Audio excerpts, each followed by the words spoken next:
दूसरी शादी। आदि की शादी के लिए उसके मम्मी पापा रिया के घर जाते हैं। अरे कैसे कर दे शादी भाई साहब, आपका बेटा तो अभी कुछ करता ही नहीं है। सुना है आगे पढ़ाई करने के लिए शहर भी जा रहा है। तभी तो भाई साहब हम चाहते हैं कि शहर जाने से पहले इसकी शादी कर दे। और कमाने का क्या है, हर कोई तो पढ़ लिख कर कमाता ही है। हाँ हाँ, और गांव का सबसे बड़ा मकान और समृद्ध परिवार से है आदि। मुझे तो समझ में ही नहीं आता, इतनी जल्दी शादी। रिया भी अभी पढ़ रही है, इतनी अच्छी है वो पढ़ाई लिखाई में, कैसे शादी कर दूं? आप लोग थोड़ा समय दे। आदि के माता पिता घर चले जाते हैं, जहां आदि के पिता कहते हैं, अरे भाग्यवान, मुझे तो समझ ही नहीं आ रहा कि तू क्यों इतनी जल्दी आदि की शादी करवाना चाहती है। पढ़ लिख कर कमाई धमाई करने लायक हो जाए तो फिर कर देना शादी। अरे आप चुप रहिए। रिया जैसी लड़कियों के लिए शादी के रिश्तों की कमी है क्या? इतनी सुंदर, संस्कारी, पढ़ी लिखी और अच्छी परवरिश वाली लड़की है वो। मैं तो छोड़ ही नहीं सकती ये रिश्ता किसी भी कीमत में। बता दे रही हूँ, रिया की शादी आदि से ना कराई ना तो मैं जहर खाकर जान दे दूंगी। पूरे गांव में नाम है उन लोगों का, नौकर चाकर कितने लगे हैं उनके घर में। अरे मेरी बेटी तो राज करेगी, राज। और इस तरह ना चाहते हुए भी रिया की शादी आदि से हो जाती है। अरे बेटी, ये ले तेरी किताबें, पढ़ाई बिल्कुल ना छोड़ना। तू तो मेरी गर्व करने वाली बहू है, बड़ा नाम है तेरा गांव में। हाँ, आखिर पसंद किसने किया है रिया को आदि के लिए? आदि को गांव की रिया इतनी पसंद नहीं होती है। अरे यार, तू तो बड़ा लक्की निकला, रिया जैसी लड़की से तेरी शादी हो गई। अरे लक्की की क्या बात है, वो भी तो मेरे जैसे लड़के की बीवी बनकर किस्मत वाली बनी है ना। अरे अब तो तू रह नहीं दे, ना तो तू कमाता है ना ही पढ़ने में अच्छा है। क्या है तुझ में? बस पैसा, और वो भी बाप का। आदि को दोस्तों की बात पर बहुत गुस्सा आता है। पिताजी, मैं शहर जाना चाहता हूँ आगे की पढ़ाई के लिए। अरे बेटा, लेकिन यहाँ की पढ़ाई तो पहले पूरी हो जाए। नहीं नहीं, अब मैं किसी भी हालत में शहर में ही रहकर पढ़ाई करूंगा।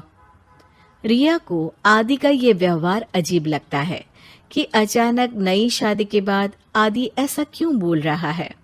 खैर, आदि पढ़ाई के लिए शहर चला जाता है और रिया गांव में रहकर सास ससुर की सेवा करती और बचे वक्त में पढ़ाई।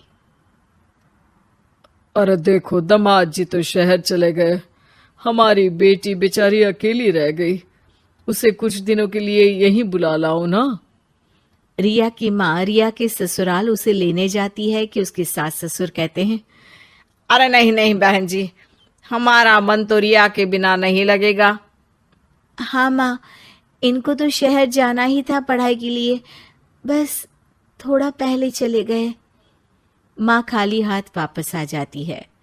आदि शहर में मन लगाकर पढ़ाई करता है और इंजीनियरिंग के लिए दाखिला ले लेता है, तो वहीं रिया भी एमए की पढ़ाई में प्रवेश लेकर समाज सेवा में मन लगाती है। तुझे देखकर लगता है कि मैंने तेरे साथ ठीक नहीं किया बेटी। शादी तो करवा दी लेकिन पति का साथ नहीं मिला। अरे तो क्या हुआ, जैसे मैं अपने माँ पापा के साथ थी वैसे अब आप दोनों के साथ हूँ, है ना? सास खुश हो जाती है। अरे सुनो, बहू आदि लौट रहा है शहर से, वो कल आ जाएगा, तुम लोग तैयारी कर लो। रिया ये सुनकर खुश हो जाती है। वो सोच लेती है कि अब वो कुछ दिनों तक आदि के साथ क्वालिटी टाइम बिताएगी। लेकिन जब आदि घर आता है तो उसके साथ होती है एक शहर की लड़की जो जींस और टॉप में होती है। ये मेरी दोस्त है, मेरे साथ रहेगी। आदि उसे अपने मम्मी पापा से मिलवाता है लेकिन रिया से नहीं। रिया सबके लिए खाना लगाती है। अरे ये नौकरानी कितनी सुंदर है, खाना भी अच्छा बनाया है। अरे नहीं नहीं, ये नौकरानी नहीं, मेरी बहू यानी आदि की बीवी है। ये सुनकर लड़की शांत हो जाती है और आदि की तरफ देखने लगती है, फिर वहां से चली जाती है। अरे माँ, क्या जरूरत थी घर की कहानी बताने की? देखा, अब वो बुरा मान गई ना। वैसे भी मैं आप लोगों को बता देता हूं, मुझे रिया के साथ नहीं रहना। मैं शिवानी से प्यार करता हूं और उसी से शादी करूंगा। मैं रिया को छोड़ रहा हूं। आदि ये बोलकर उस लड़की के साथ शहर चला जाता है। रिया ये सब देखकर रोने लगती है, अपने कमरे में चली जाती है जहां सास ससुर उसके पीछे आते हैं। हमें माफ कर दे बेटा। वो दोनों उसके सामने हाथ जोड़ते हैं। आप लोग ऐसा क्यों बोल रहे हैं? ये तो मेरी किस्मत थी, पर अब मैंने सोचा है कि मैं भी आगे पढ़ाई करके आगे बढ़ूंगी। रिया पढ़ाई लिखाई करके पूरे जिले की कलेक्टर बनती है। आदि उसे छोड़कर शिवानी से शहर में ही शादी कर लेता है। फिर एक दिन रिया के ससुराल में, अरे बेटी रिया, तुझसे मिलने कोई आया है। कौन है माँ? हमें आपकी बहू के बारे में सब पता है।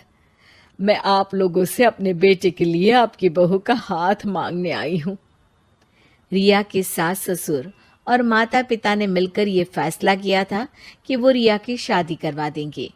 पूरे जिले में नाम कमा चुकी रिया की शादी उससे भी बड़े ओहदे के सिट से हो रही होती है कि शादी वाले दिन आदि भी वहां आ जाता है।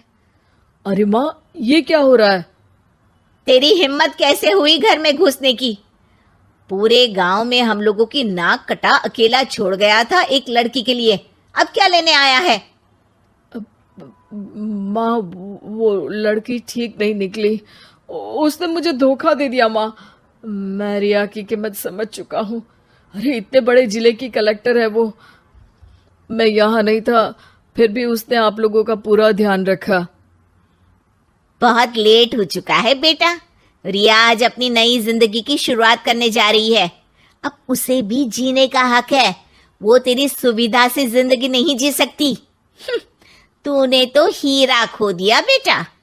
दोस्तों, अगर आपको हमारा वीडियो अच्छा लगा हो तो लाइक कीजिए, अपने दोस्तों के साथ शेयर करें और हमारे चैनल को सब्सक्राइब करें। Thank you.